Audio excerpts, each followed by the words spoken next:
G20 okay. So ನಿಬಂಧ ಶೀರ್ಷಿಕೆ ಏನಾಗಬೇಕಿಲ್ಲಿ?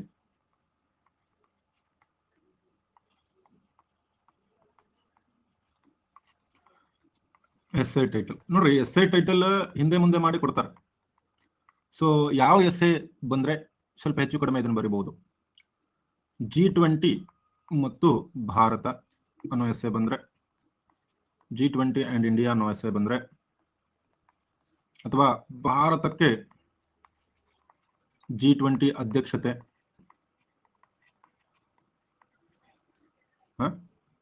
So G20 ಸಂಬಂಧಪಟ್ಟಂತೆ ಯಾವುದೇ ಎಸ್ಸೆ ಬಂದರೂ ಈ ಎಸ್ಸೆನ ಪಾಯಿಂಟ್ಗಳನ್ನು ನೀವು ಅಲ್ಲಿ ಬಳಸಬಹುದು. ಓಕೆ, ಇವೆಲ್ಲವನ್ನು ನೀವು ಬಳಸಬಹುದು. ಸೊ ಮೊದಲಿಗೆ ಯಾವುದೇ ಒಂದು ಎಸ್ಸೆ ಟಾಪಿಕ್ ನೋಡಿದ ತಕ್ಷಣ ಏನ್ ಮಾಡ್ತೀರಿ ನೀವು? ಸ್ಟೆಪ್ 1 ಏನು? ಸ್ಟೆಪ್ 1 ಏನು ಹಾಕೊಳ್ತೀರಿ? ಸ್ಟೆಪ್ 1 ಏನು? ಸ್ಕೆಲೆಟನ್ ಹಾಕೋಬೇಕು. ನಾವು ಸ್ಕೆಲೆಟನ್ ಅನ್ನ ನೀವು ತಲೆಯಲ್ಲಿ ಹಾಕೊಳ್ರಿ, ಇಲ್ಲ ವೇಸ್ಟ್ ಪೇಜ್ ಅಲ್ಲಿ ಬರ್ಕೊಳ್ರಿ, ಸ್ಕೆಲೆಟನ್ ಬರ್ಕೊಳ್ತೀರಿ. ಓಕೆ, ಸೊ ಸ್ಕೆಲೆಟನ್ ಅಲ್ಲಿ ಫಸ್ಟ್ ಯಾಕೆ ಬರ್ತೀರಿ? ಯಾಕೆ ಸುದ್ದಿಯಲ್ಲಿದೆ ಅದು ಗೊತ್ತಿರ್ಬೇಕು ನಮಗೆ. ಸುದ್ದಿಯಲ್ಲಿದೆ. G20 ಎಂದರೇನು? G20ಯ ಮಹತ್ವ ಏನು? G20ಯಲ್ಲಿ ಭಾರತದ ಪಾತ್ರ,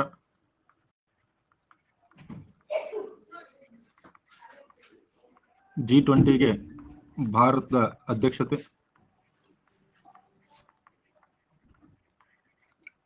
ನೆಕ್ಸ್ಟ್ ಇದರಿಂದ ಭಾರತಕ್ಕಾಗುವಂತಹ ಅನುಕೂಲಗಳು,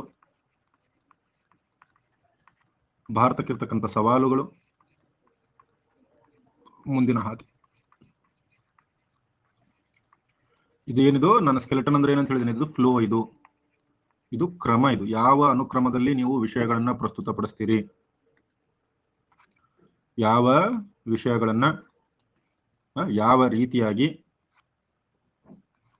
ನೀವು ಪ್ರಸ್ತುತಪಡಿಸ್ತೀರಿ ಅನ್ನೋದು ನಿಮಗೆ ಗೊತ್ತಿರಬೇಕು. ಓಕೆ, ಅರ್ಥ ಆಗ್ತಿದೆ ಎಲ್ಲರಿಗೂ?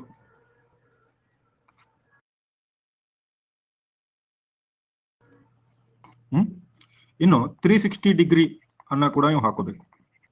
ಅಂದ್ರೆ ಯಾವ ವಿಷಯಗಳನ್ನ ನೀವು ಕವರ್ ಮಾಡ್ತೀರಿ. ಮೊದಲನೇದಾಗಿ G20ಯ ಇತಿಹಾಸ ಏನಿದೆ, ಇದರ ರಚನೆ ಯಾವ ರೀತಿ ಇತ್ತು, ಇದರಿಂದ ಯಾವ ರೀತಿ ಆರ್ಥಿಕ ಪರಿಣಾಮಗಳು ಬೀಳ್ತವೆ, ಇದರಿಂದ ಆಗುವಂತಹ ಈ ರಾಜಕೀಯ ಪರಿಣಾಮಗಳು,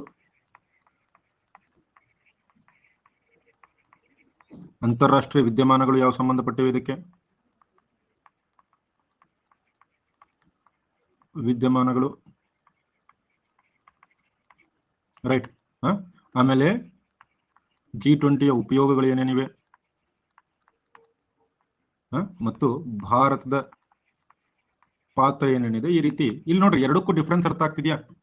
ಇದು ನೀವು ಯಾವ ಅನುಕ್ರಮದಲ್ಲಿ ಬರೀಬೇಕು, ಇಲ್ಲಿ ಏನೇನನ್ನ ಕಡ್ಡಾಯವಾಗಿ ಕವರ್ ಮಾಡಬೇಕು, ಯಾವ ಅನುಕ್ರಮದಲ್ಲಿ ಬರೀಬೇಕು, ಏನೇನನ್ನ ಕಡ್ಡಾಯವಾಗಿ ಬರೀಬೇಕು. ಓಕೆ, ಕ್ಲಿಯರ್ ಇದೆಯಾ?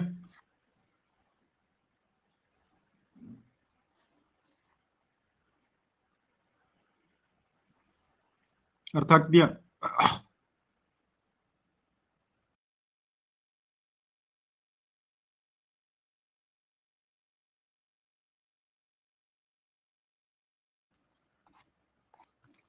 ಅರ್ಥ ಆಗ್ತಿದೆಯಾ? ಯಾವುದೇ ಒಂದು ವಿಷಯ ಬಂದಾಗ ಓಕೆ, ಏನು ಬರಿಬೇಕು, ಯಾವ ರೀತಿ ಬರಿಬೇಕು, ಇವೆಲ್ಲವನ್ನ ನಾವು ಅರ್ಥ ಮಾಡ್ಕೋಬೇಕು.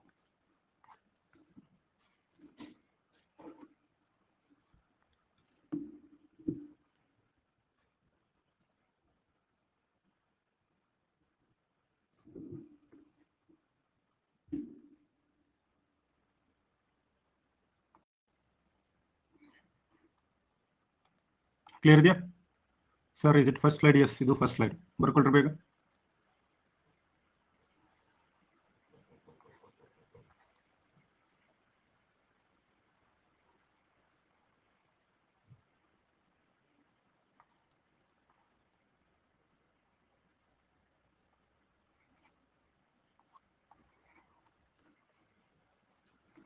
ಓಕೆ, ಈಗ ಕೊಟೇಶನ್, ನುಡಿಗಟ್ಟು, ಗಾದೆ ಮಾತು ಇವನ್ನೆಲ್ಲ ನಾನು ಹೇಳಿದ್ದೀನಿ, ನೀವು ಬರ್ಕೊಂಡು ಇಟ್ಕೊಳ್ರಿ ಅಂತ ಹೇಳಿದ್ದೀನಿ. ಸೊ ಇವಾಗ ಎಸ್ಸೆನ ನಾವಿಲ್ಲಿ ಆರಂಭ ಮಾಡ್ತೀವಿ. ಆರಂಭ ಮಾಡಬೇಕಾದ್ರೆ ಮೊದಲನೇ ಪಾರ್ಟು ಮುನ್ನುಡಿ ಅಥವಾ ಇಂಟ್ರೊಡಕ್ಷನ್. ಇಂಟ್ರೊಡಕ್ಷನ್ ಇಂದ G20 ಇಂತೆಲ್ಲ ಸಮ್ಮೇಳನದ ಬಗ್ಗೆ ಏನಾದ್ರು ಇತ್ತು ಅಂತಂದ್ರೆ ಬಹುತೇಕ ನಿಮ್ಗೆ ನುಡಿಗಟ್ಟುಗಳು ಸಿಗೋದಕ್ಕಿಂತ ಯಾವ್ದಾದ್ರು ಪ್ರಧಾನಮಂತ್ರಿ ಹೇಳಿದಂತ ಮಾತುಗಳೇ ಸಿಗ್ತವೆ. ಹೌದಾ, ಅದ್ರ ಅಧ್ಯಕ್ಷರು ಹೇಳಿದಂತವು ಏನಾದ್ರೂ ಒಂದು ನೀವು ನೋಟ್ ಡೌನ್ ಮಾಡ್ಕೊಂಡಿರ್ತೀರಿ. ಈಗ ನಿಮ್ಗೆ ಏನೋ ಗೊತ್ತಿಲ್ಲ ಅಂತಂದ್ರೆ ಅಟ್ಲೀಸ್ಟ್ ಏನ್ ಬರಿಬಹುದು, ಈ G20 ಥೀಮ್ ಆದ್ರೂ ಬರಿಬಹುದು. ಓಕೆ, ಬೇಗ ಬರ್ಕೊಡ್ರಿ ಚೈತ್ರ ಅವ್ರೆ. ಯಾಕಂದ್ರೆ 1.5 hour ಅಲ್ಲಿ ಒಂದ್ ಎಸ್ಸೆ ನಾವು ಬರಿಬೇಕು, ಮುಗಿಸ್ಬೇಕು, ಡೈಲಿ ಒಂದೊಂದು essay.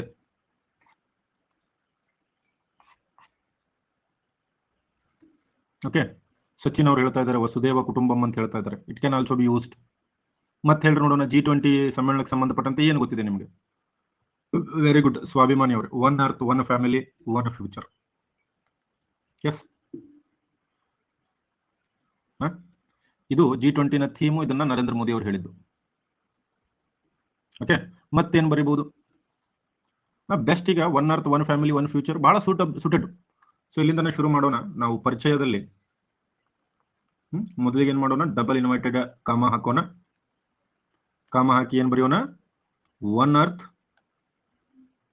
1 family, 1 future. 1 family, 1 future. ಒಂದು ಭೂಮಿ, ಒಂದು ಕುಟುಂಬ, ಒಂದು ಭವಿಷ್ಯ. Right, the greatest challenges the world faces today. The greatest challenges world faces today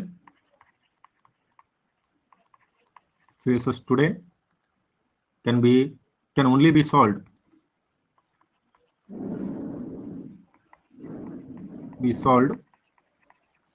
by acting together. ಹೇಳ್ತೀನಿ ಯಶ್.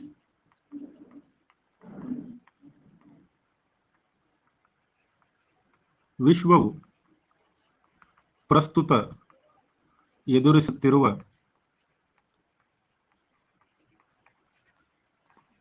ಬಹುದೊಡ್ಡ ಸಮಸ್ಯೆಗಳನ್ನ ಕೇವಲ ಜೊತೆಯಾಗಿ ಕಾರ್ಯನಿರ್ವಹಿಸುವುದರಿಂದ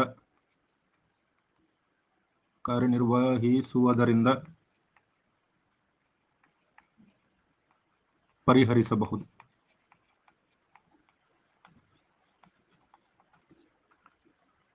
ಭಾರತದ ಪ್ರಧಾನಮಂತ್ರಿ Narendra Modi, Indian prime minister Narendra Modi. Right, ನೀವು ಇಲ್ಲೇ ಮೆನ್ಷನ್ ಮಾಡ್ಬೋದು. ಈಗ ಕೇಳಿದ್ರಿ ಸರ್ ಇಂಗ್ಲಿಷ್ ಅಲ್ಲಿ ಬರಿಬಹುದಾ, ನಾವು ಕನ್ನಡ ಎಸ್ಸೆ ಬರೀತಿದ್ರೆ ಅಂತಂದ್ರೆ ಕನ್ನಡದಲ್ಲಿ ನಿಮ್ಗೆ ಗೊತ್ತಿದ್ರೆ ಇಂಗ್ಲಿಷ್ ಬರಿಬೇಡಿ. ನಾನಿಲ್ಲಿ ಇಂಗ್ಲಿಷ್ ನಿಮ್ಗೆ ಗೊತ್ತಾಗ್ಲಿ ಅಂತೇಳಿ ಬರ್ದಿದ್ದೀನಿ, ಬಟ್ ನೀವು ಕನ್ನಡವನ್ನೇ ಬಳಸ್ರಿ. ಇಂಗ್ಲಿಷ್ ಅನ್ನ ಯಾವುದೇ ಕಾರಣಕ್ಕೂ ಬಳಸಿದ್ರು ನೀವು ಬ್ರಾಕೆಟ್ ಅಲ್ಲಿ ಬಳಸಬೇಕು. ಬ್ರಾಕೆಟ್ ಅಲ್ಲಿ ಬರೆಸಿ ಅದರ ಮೀನಿಂಗ್ ಅನ್ನ ಬಳಸಬೇಕು. ಇಂಗ್ಲಿಷ್ ಅನ್ನ ಬಳಸೋದನ್ನ ಆದಷ್ಟು ಪ್ರಯತ್ನಿಸಿ ಬಳಸಬಾರದು ಅಂತ ಹೇಳಿ.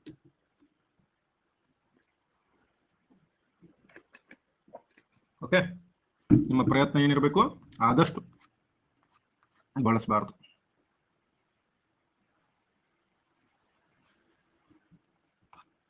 ಅರ್ಥ ಆಗ್ತಿದ್ಯಾ?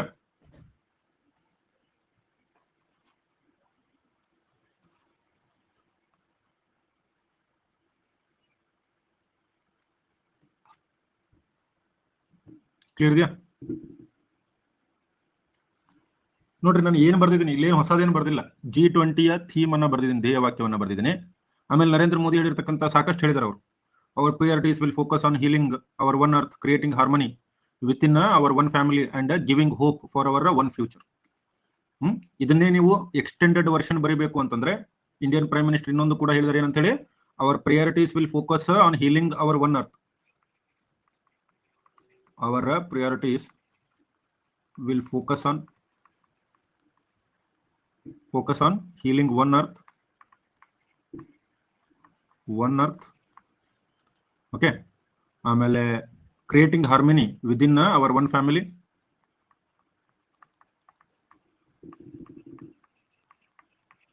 within our one family, ಮತ್ತು giving hope for our one future.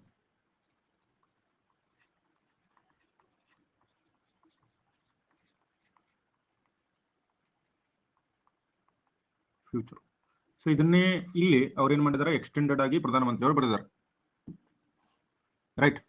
So ನೀವು ಇದನ್ನು ಬಳಸಬಹುದು, ಇಲ್ಲ ಇದನ್ನು ಬಳಸಬಹುದು. ಸೊ ನಿಮ್ಗೆ ಯಾವುದು ಸುಟೇಬಲ್ ಅನಿಸ್ತದೆ ಅಂತ ಬಳಸಬಹುದು. ಆದ್ರೆ ಯಾವಾಗ ನೀವು G20 ಕರೆಂಟ್ ಅಫೇರ್ಸ್ ಅಲ್ಲಿ ಇದೆ ಅಂದಾಗ ಅದಕ್ಕೆ ಸಂಬಂಧಪಟ್ಟಂತ ಕೆಲವೊಂದಿಷ್ಟು ಕೊಟೇಶನ್ಸ್ಗಳು ನಿಮ್ಮ ಹತ್ರ ಇರಬೇಕು. ಓಕೆ, ಅರ್ಥ ಆಗ್ತಿದ್ಯಾ? ನೋಡ್ರಿ, ಒಬ್ಬ ವ್ಯಕ್ತಿ ನಿಮ್ಮ ಇವ್ಯಾಲ್ಯೂಯೇಟ್ ಮಾಡ್ತಾ ಇರ್ತಕ್ಕಂಥ ವ್ಯಕ್ತಿ ಫಸ್ಟ್ ಇದನ್ನ ನೋಡ್ದ ಅಂತಂದ್ರೆ ಅವನ ಇಂಪ್ರೆಷನ್ ಯಾವ ರೀತಿ ಇರುತ್ತೆ ಹೇಳ್ರಿ? ಒಳ್ಳೆ ಇಂಪ್ರೆಷನ್ ಇರುತ್ತಾ, ಕೆಟ್ಟ ಇಂಪ್ರೆಷನ್ ಇರುತ್ತಾ?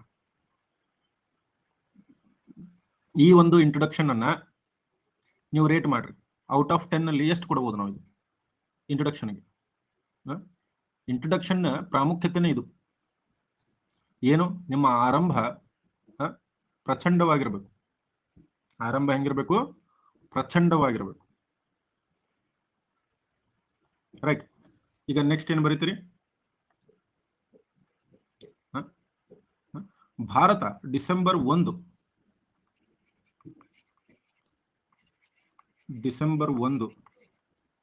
2022 G20ಯ ಅಧ್ಯಕ್ಷತೆಯನ್ನ ನವೀನ್ ಬೇಗ ಬರ್ಕೊಳ್ರಿ.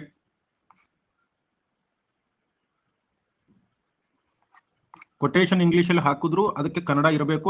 ಇಂಗ್ಲಿಷ್ ಬರೆಯೋದನ್ನ ಅವಾಯ್ಡ್ ಮಾಡಿ ಸಾಧ್ಯವಾದಷ್ಟು ದಿವೆ. ಓಕೆ, ಡಿಸೆಂಬರ್ 1, 2022 ಭಾರತ G20ಯ ಅಧ್ಯಕ್ಷತೆಯನ್ನ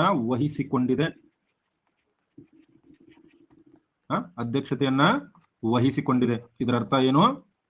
ಡಿಸೆಂಬರ್ 2022ರಿಂದ ಎಲ್ಲಿಯವರೆಗೆ? ನವೆಂಬರ್ 30. ಈ ಅಧ್ಯಕ್ಷತೆಯ ಅವಧಿ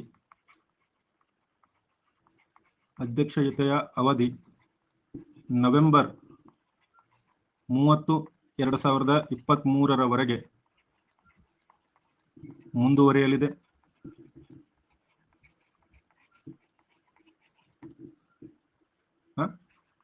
ಈ ಅಧ್ಯಕ್ಷತೆಯ ಕಾರಣದಿಂದಾಗಿ ಭಾರತಕ್ಕೆ G20 ಸಮ್ಮೇಳನದ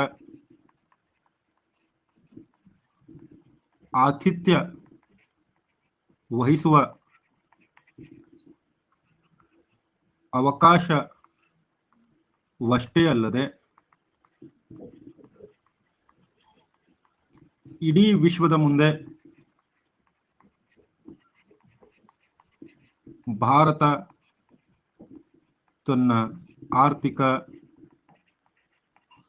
ರಾಜಕೀಯ, ಸೈದ್ಧಾಂತಿಕ ನಾಯಕತ್ವವನ್ನ ಪ್ರದರ್ಶಿಸುವ ಅವಕಾಶ ಕೂಡ ಬಂದೊದಗಿದೆ.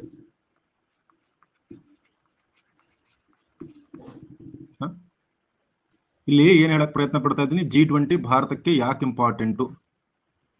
ಇಂಪಾರ್ಟೆಂಟು ಅನ್ನೋದನ್ನ ನಾನಿಲ್ಲಿ ಹೇಳ್ತಾ ಇದ್ದೀನಿ. ಕ್ಲಿಯರ್ ಇದೆಯಾ? ಭಾರತದ ಪ್ರಧಾನಿಯವರು ಹೇಳಿದಂತೆ ಈ G20 ಅಧ್ಯಕ್ಷತೆಯ ಅಜೆಂಡಾ ಏನಿದೆ, ಪ್ರಧಾನಿಯವರು ಏನಂತ ಹೇಳಿದ್ದಾರೆ? Inclusive, ambitious, action oriented. ಇಲ್ಲಿ ನೋಡ್ರಿ, ನಿಮ್ಗೆ ಇನ್ಕ್ಲೂಸಿವ್ ಅಂತ ಬರೀಬೇಕು, ಎಲ್ಲರನ್ನು ಒಳಗೊಳ್ಳುವಿಕೆ. ನಿಮ್ಗೆ ಇಂಗ್ಲಿಷ್ ಬರೀಬೇಕು ಅಂದ್ರೆ ಬ್ರಾಕೆಟ್ ಅಲ್ಲಿ ಬರೀರಿ, ಇನ್ಕ್ಲೂಸಿವ್. ಓಕೆ, ನೆಕ್ಸ್ಟ್ ಏನ್ ಹೇಳಿದ್ದಾರೆ? ಆಂಬಿಷಿಯಸ್. ಆಂಬಿಷಿಯಸ್ ಅಂತಂದ್ರೆ ಏನು? ಆಂಬಿಷಿಯಸ್ ಅಂದ್ರೆ ಏನು ಕನ್ನಡದಲ್ಲಿ? ಮಹತ್ವಾಕಾಂಕ್ಷೆ. ಮಹತ್ವಾಕಾಂಕ್ಷೆ, ಆಂಬಿಷಿಯಸ್ ಮತ್ತು ಆಕ್ಷನ್ ಓರಿಯೆಂಟೆಡ್. ಆಕ್ಷನ್ ಓರಿಯೆಂಟೆಡ್ ಅಂತಂದ್ರೆ ಕಾರ್ಯಪರ.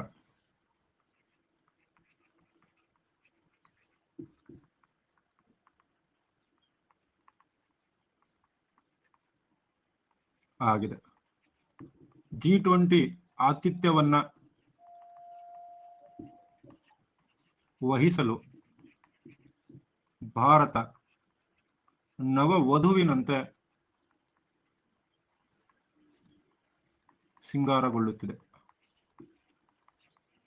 ಸೊ ಮೊದಲೇ ಪ್ಯಾರ ನಾನು ಏನ್ ಹೇಳಿದ್ದೆ?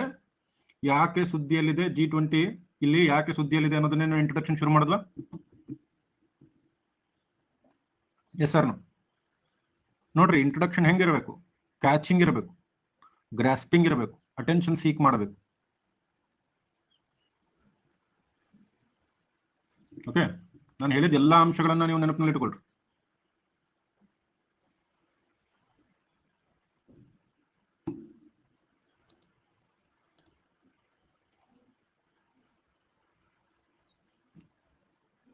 ಆಲ್ ರೈಟ್ ಸರ್, 2022 ಮಾಡಿ. ಹಾ, ಥ್ಯಾಂಕ್ ಯು ಸಚಿನ್. ಅರ್ಥ ಆಗ್ತಿದೆ ಎಲ್ಲರಿಗೂ? ಸಿಂಪಲ್ ಆಗಿರಬೇಕು, ಬಟ್ ಗ್ರಾಸ್ಪಿಂಗ್ ಇರಬೇಕು. ಈ ಕೊಟೇಶನ್, ಈ ಇಂಟ್ರೊಡಕ್ಷನ್ ಕೊಟ್ಟುಬಿಟ್ರೆ ಓಕೆ, ಇವನಿಗೆ ಗೊತ್ತಿದೆ G20 ಅಧ್ಯಕ್ಷತೆ ಭಾರತಕ್ಕೆ ಬಂದಿದೆ, G20 ಬಹಳ ಇಂಪಾರ್ಟೆಂಟು. ನಾವು ಎದಕ್ಕೆ ಸ್ಕೆಲೆಟನ್ ಹಾಕೊಂಡಿದೀವಿ? ಕರೆಕ್ಟ್ ಆರ್ಡರ್ ನಲ್ಲಿ ಹೋಗ್ಬೇಕು ಅನ್ನೋ ದೃಷ್ಟಿಯಿಂದ ಸ್ಕೆಲೆಟನ್ ಹಾಕೊಂಡಿದೀವಿ. ಅರ್ಥ ಆಗ್ತಿದೆ ಎಲ್ಲರಿಗೂ?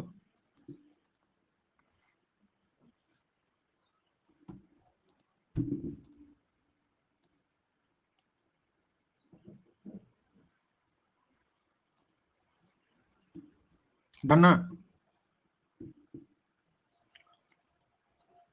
ಸೊ ನಿನ್ನೆ ನನಗೆ ಯಾರೋ ಕೇಳಿದ್ರು, ಸರ್ ಎಷ್ಟು ಪೇಜ್ ಬರೀಬೇಕು, ವರ್ಡ್ ಲಿಮಿಟ್ ಹೆಂಗ್ ಮ್ಯಾನೇಜ್ ಮಾಡಬೇಕು ಅಂತ.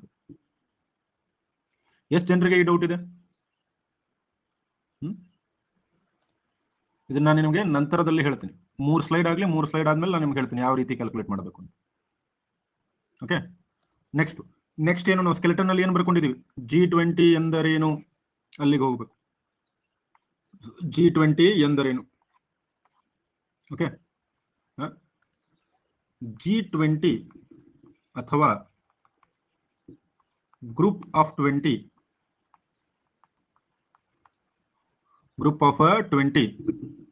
ಒಂದು ಅಂತರ್ ಸರ್ಕಾರಿ ಗುಂಪಾಗಿದ್ದು, ಅಂತರ್ ಸರ್ಕಾರಿ ಅಂದ್ರೆ ಇಂಟರ್ ಗವರ್ಮೆಂಟಲ್ ಗುಂಪಾಗಿದ್ದು, ವಿಶ್ವದ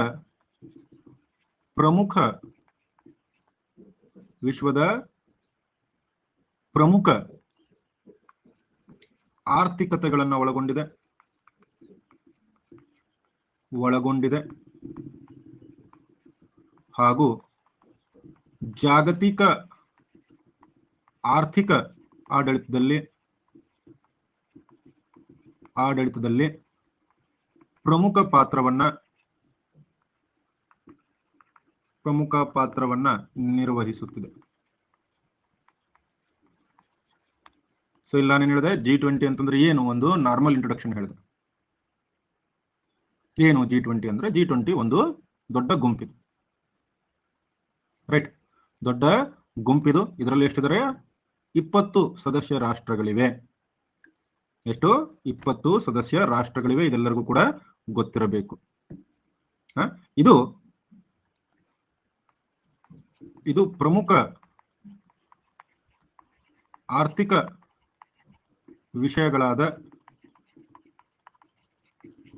ವಿಷಯಗಳಾದ ಏನೇನು ಹೇಳ್ಬೋದು? ಆರ್ಥಿಕ ಸ್ಥಿರತೆ, ಇಂಗ್ಲಿಷ್ನವರಿಗೆ ಫೈನಾನ್ಷಿಯಲ್ ಸ್ಟೆಬಿಲಿಟಿ, ಆರ್ಥಿಕ ಸ್ಥಿರತೆ. ನೆಕ್ಸ್ಟ್ ಜಾಗತಿಕ ವಾಯುಗುಣ ಬದಲಾವಣೆ ನಿಯಂತ್ರಣ, ಕ್ಲೈಮೇಟ್ ಚೇಂಜ್ ಮಿಟಿಗೇಷನ್ನು, ಸುಸ್ಥಿರ ಅಭಿವೃದ್ಧಿ,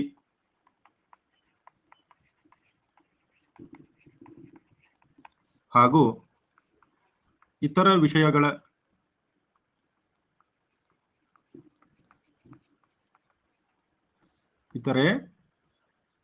ವಿಷಯಗಳ ಮೇಲೆ ಕೇಂದ್ರೀಕರಿಸಿದೆ. ಹೇಳ್ತೀನಿ, ಏನೇನು ಮೆನ್ಷನ್ ಮಾಡ್ಬೇಕಲ್ಲ ಹೇಳ್ತೀನಿ, ಡೋಂಟ್ ವರಿ, ಕೇಳ್ರಿ ಫಸ್ಟ್. ಓಕೆ, G20 19 ಪ್ರಮುಖ ರಾಷ್ಟ್ರಗಳು. ಇಲ್ಲಿ ನೀವು ಬೇಕಾದ್ರೆ ಬ್ರಾಕೆಟ್ ನಲ್ಲಿ ಮೆನ್ಷನ್ ಮಾಡಬಹುದು ಯಾವ್ಯಾವ 19 ಪ್ರಮುಖ ರಾಷ್ಟ್ರಗಳು, ಅಥವಾ ಇಂಪಾರ್ಟೆಂಟ್ ಆಗಿರ್ತಕ್ಕಂಥ ರಾಷ್ಟ್ರಗಳ ಹೆಸರನ್ನೇ ನೀವು ಬರೀಬಹುದು, ನಿಮ್ ಇಷ್ಟ ಅದು. ರೈಟ್, ನೀವು ಯಾವ್ಯಾವ್ದು ಬರೀತೀರಿ ಅದು ನಿಮ್ ಇಷ್ಟ. 20 ಮೆಂಬರ್ಸ್ ಇದ್ದಾರೆ, ನೀವು ಎಲ್ಲಾ ಮೆಂಬರ್ಸ್ ಹೆಸರನ್ನ ಬರೀರಿ, ಇಲ್ಲ ಪ್ರಮುಖವಾಗಿರ್ತಕ್ಕಂಥ ಮೆಂಬರ್ಸ್ ಅನ್ನ ಬರೀರಿ. ಸೊ ನಾವು ಪ್ರಮುಖವಾಗಿರೋ ಮೆಂಬರ್ಸ್ ಅನ್ನ ಬರಿತೀವಿ. USA, United Kingdom, Russia, China, prawns, USA, UK, Russia, China, France, ಆಮೇಲೆ ಬರಿಬೋದು ನೀವು ಮತ್ತೆ Germany, India, Indonesia, Germany, Brazil, India, Indonesia, ನಿಮ್ಗೆ ಎಷ್ಟು ನೆನಪಿದೆ ಅಷ್ಟು ಬರೀರಿ, ಕೆನಡಾ ಇತ್ಯಾದಿ. ಜೊತೆಗೆ EU ಅಥವಾ ಯುರೋಪಿಯನ್ ಯೂನಿಯನ್ ಅನ್ನ ಒಳಗೊಂಡಿದೆ.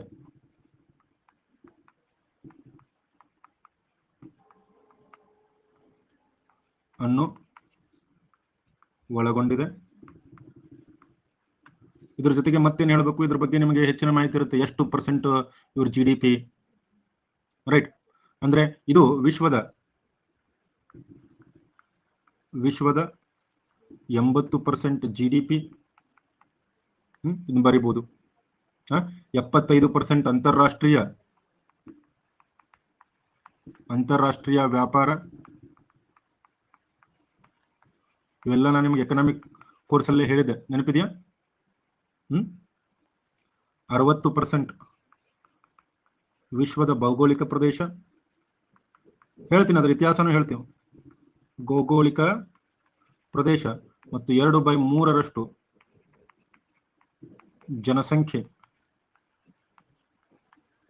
ಜನಸಂಖ್ಯೆಯನ್ನ ಪ್ರತಿನಿಧಿಸುತ್ತದೆ. ನಾನು ನಿಮಗೆ ಹೇಳಿದೆ ಫಸ್ಟ್ ಇಲ್ಲಿ ಬರೆದ ಮೇಲೆ G20 ಮಹತ್ವ. ಮೊದಲು G20 ಅಂದ್ರೆ ಏನನ್ನ ಬರಿತಾ ಇದೀವಿ ನಾವಿನ್ನು. ಸೊ ಇನ್ನೊಂದು ಸ್ವಲ್ಪ ವಿಷಯಗಳನ್ನು ಬರೆಯೋಣ, ಇದ್ರದ್ದು ಸ್ವಲ್ಪ ಇತಿಹಾಸ ಹೆಂಗ್ ರಚನೆ ಆಯ್ತು G20 ಅನ್ನೋದನ್ನು.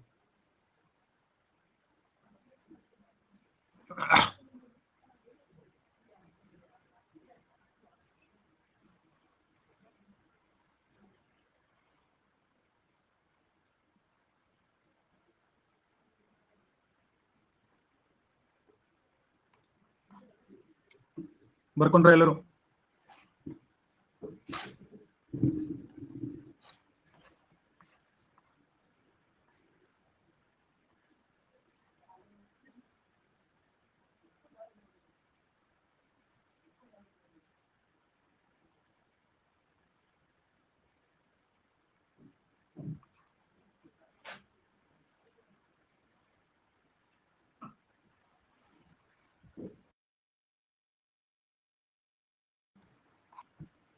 ಸೆಕ್ರೆಟರಿಯೇಟ್ ಇಲ್ಲ, ಮುಗಿತಾ ಎಲ್ಲರದು? ಓಕೆ. G20 1990ರಲ್ಲಿ ರಚನೆಯಾಗಿದ್ದು ಕೆನಡಾದ ಅರ್ಥ ಸಚಿವ ಯಾರಾಗಿದ್ರು ಅವಾಗ? ಪಾಲ್ ಮಾರ್ಟಿನ್ ಇದರ ಅಧ್ಯಕ್ಷರಾಗಿದ್ರು. ನೀವು ಒಂದು ಲೈನ್ ಬಿಟ್ಟು ಬರೆದ್ರು ನೋಡಿ, ಅಲ್ಲಿ ಲೈನೇ ಇರೋದಿಲ್ಲ, ಅಲ್ಲಿ ಬ್ಲಾಂಕ್ ಪೇಜ್ ಇರುತ್ತೆ. ಅಧ್ಯಕ್ಷರಾಗಿದ್ರು. ಓಕೆ. ಭಾರತ G20ಯ ಸದಸ್ಯತ್ವವನ್ನ ಯಾವ ವರ್ಷ ಪಡೆಯಿತು? 1999 ಪಡೆಯಿತು.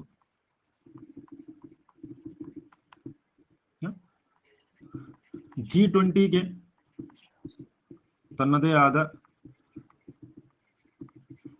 ಸೆಕ್ರೆಟರಿಯೇಟ್ ಇಲ್ಲ.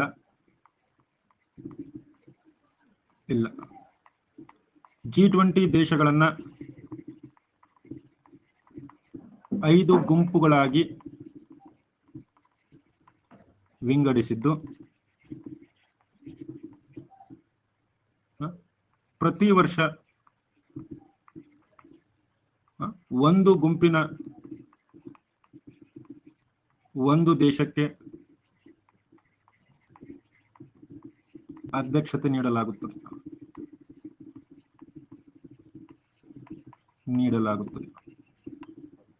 2022ರಲ್ಲಿ ಇಂಡೋನೇಷ್ಯಾ, 23ರಲ್ಲಿ ಭಾರತಕ್ಕೆ ಅಧ್ಯಕ್ಷತೆ ನೀಡಲಾಗಿದೆ.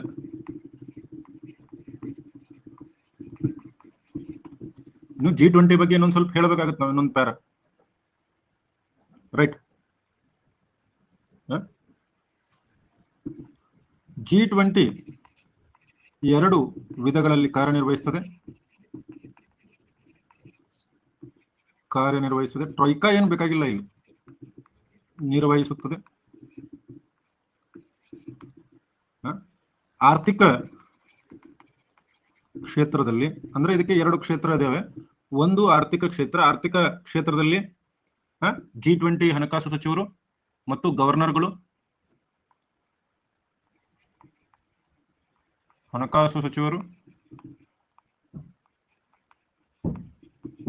ಮತ್ತು ಕೇಂದ್ರ ಬ್ಯಾಂಕ್ನ ಗವರ್ನರ್ ಹಾಗೂ ಡೆಪ್ಯೂಟಿ ಗವರ್ನರ್ ಭಾಗವಹಿಸಿದರೆ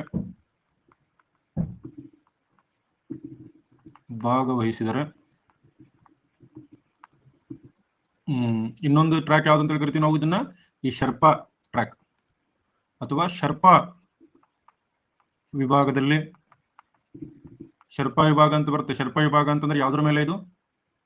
ರಾಜಕೀಯ, ಭ್ರಷ್ಟಾಚಾರ ವಿರೋಧ, ಅಭಿವೃದ್ಧಿ, ರಾಜಕೀಯ, ಭ್ರಷ್ಟಾಚಾರ ವಿರೋಧ, ಆಮೇಲೆ ಮತ್ತೇನದ? ಅಭಿವೃದ್ಧಿ,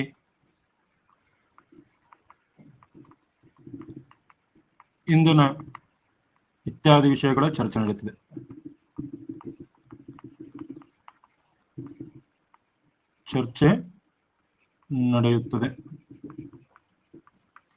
ಸೊ 2 ವಿಭಾಗಗಳಲ್ಲಿ ಇದು ಕೆಲಸ ನಿರ್ವಹಿಸ್ತದೆ. ಓಕೆ, ಸೊ ಇರ್ತವೆ, ಬೇರೆ ಬೇರೆ ರೀತಿಯಲ್ಲಿ ಇರ್ತವೆ. ಸೊ 5 ಗುಂಪುಗಳಿವೆ, ಭಾರತ ಕೂಡ ಒಂದು ಗುಂಪು. ಕ್ಲಿಯರ್ ಇದೆಯಾ? ಇದು ಅರ್ಥ ಆಯ್ತಾ ಎಲ್ಲರಿಗೂ?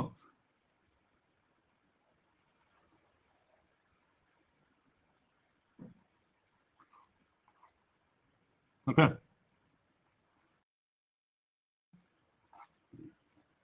ಸೊ ಇಲ್ಲಿ ಏನ್ ಹೇಳಿದ್ವಿ ನಾವು? ನೆಕ್ಸ್ಟ್ ಇದನ್ನ ಕವರ್ ಮಾಡಿದ್ವಾ? G20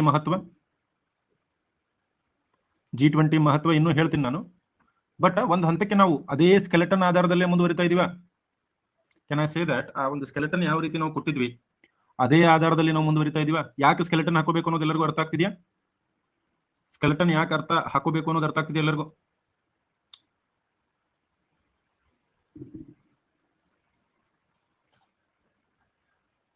ನೋಡ್ರಿ, ನೀವು ಕಲ್ಕೋಬೇಕು. ಎಸ್ಸೆಗಳನ್ನ ನಾನು ಎಲ್ಲಾದ್ರೂ ಒಂದು ಕಡೆ ಕಾಪಿ ಪೇಸ್ಟ್ ಮಾಡಿ ನಿಮಗೆ ಬರ್ಸ್ಬಹುದು. ಆಮೇಲೆ ಬಹುತೇಕ ಜನ ಅದನ್ನೇ ಮಾಡ್ತಾರೆ. ನೀವು ಎಲ್ಲೇ ಯಾವುದೇ ಇದಕ್ಕೆ ಹೋಗ್ರಿ, ಯಾರೂ ಬರ್ಸೋದಿಲ್ಲ ಎಸ್ಸೆಯನ್ನ. ಎಲ್ಲೋ ಬರ್ದಿರ್ತಕ್ಕಂಥ ಎಸ್ಸೆಯನ್ನ ಅದನ್ನೇ ಓದಿ ಹೇಳ್ತಾರೆ. ಬಟ್ ನಾನು ಯಾಕೆ ನಿಮ್ಮ ಜೊತೆ ಲೈವ್ ಆಗಿ ಬರಿತೀನಿ ಅಂತಂದ್ರೆ, ನಾನು ಯಾವ ರೀತಿ ವಿಚಾರ ಮಾಡ್ತಾ ಇದ್ದೀನಿ ಆ ರೀತಿ ವಿಚಾರ ಮಾಡೋ ಶಕ್ತಿ ನಿಮಗೂ ಬರಬೇಕು ಅಂತ ಅರ್ಥ. ಹೌದಾ? ಯಾರ್ಯಾರು ನಂದು ಬಿಟ್ಟು ಬೇರೆ ಎಸ್ಸೆ ಕೋರ್ಸ್ ಅನ್ನು ನೋಡಿದಿರಿ ಅವ್ರಿಗೆ ಗೊತ್ತಿರುತ್ತದೆ. ಯಾರ್ಯಾರು ನೋಡಿದಿರಿ ನಂದು ಬಿಟ್ಟು ಬೇರೆ ಎಸ್ಸೆ ಕೋರ್ಸು?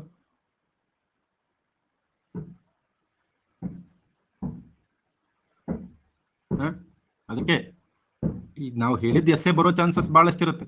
ಬರ್ಲಿಲ್ಲ ಅಂದ್ರೂ ಕೂಡ ನೀವು ನಿಮ್ಮ ಸ್ವತಃ ಬುದ್ಧಿಯನ್ನು ಉಪಯೋಗಿಸಿ ಬರೆಯುವಂತ ಸಾಮರ್ಥ್ಯವನ್ನು ಪಡೆಯಿರಿ. ಈಗ ಬಹಳ ಜನ ನಾನು ಕೇಳಿದ್ರಿ ಸರ್ ವರ್ಡ್ ಲಿಮಿಟ್ ಎಷ್ಟು ಬರೀಬೇಕು, ಇದೊಂದು ಸಮಸ್ಯೆ ಆಗಿತ್ತು ಸರ್. ವರ್ಡ್ ಲಿಮಿಟ್ ಇರೋದು ಎಷ್ಟಿದೆ, 600 ವರ್ಡ್ಸ್.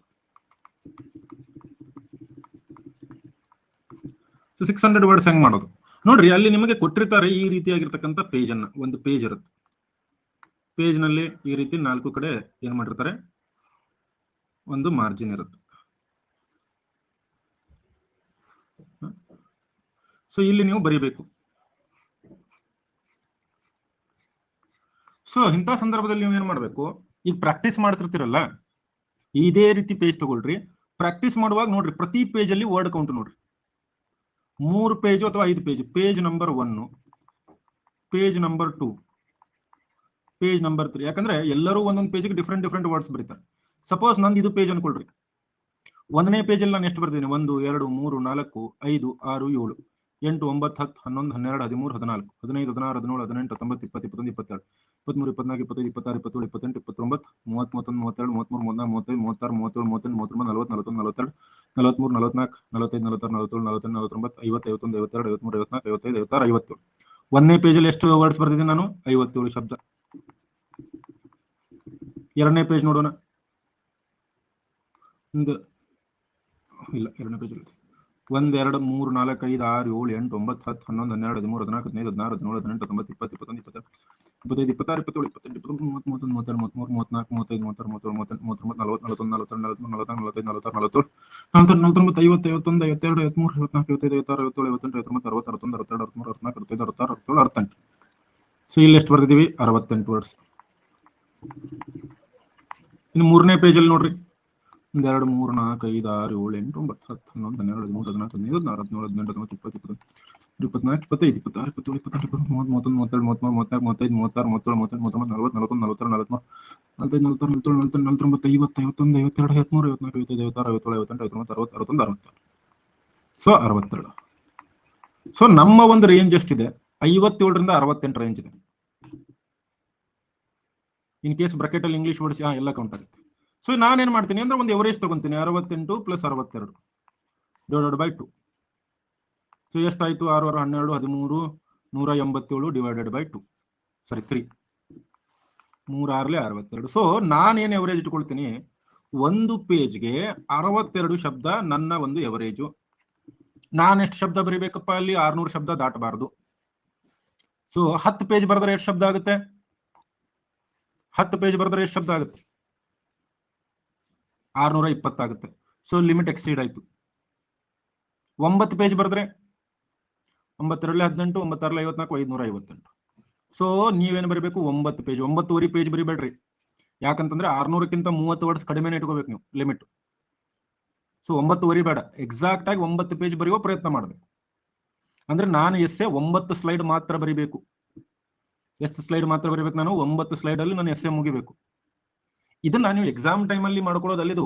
ಈಗಿಂದಾನೇ ಎಸ್ಸೆ ಪೇಪರ್ ಯಾವ ರೀತಿ ಬರುತ್ತೆ ಅಷ್ಟರಲ್ಲೇ ಬರೋದು ನೀವು ಪ್ರಾಕ್ಟೀಸ್ ಮಾಡಬೇಕು. 8:30 9 ಒಳ್ಳೇದು. 9:30 9 ದಾಟಬಾರ್ದು. ಮತ್ತೆ ನಿಮ್ಮ ಎವರೇಜ್ 90 ಇದ್ರೆ ಎಷ್ಟು ಮಾಡಬೇಕು, 90 ಇದ್ರೆ 6 ಪೇಜ್. ನಿಮ್ಮ ಎವರೇಜು 70 ಇದ್ರೆ 8 ಪೇಜ್. ಓಕೆ, ನಿಮ್ಮ ಎವರೇಜ್ 80 ಇದ್ರೆ 7 ಪೇಜ್.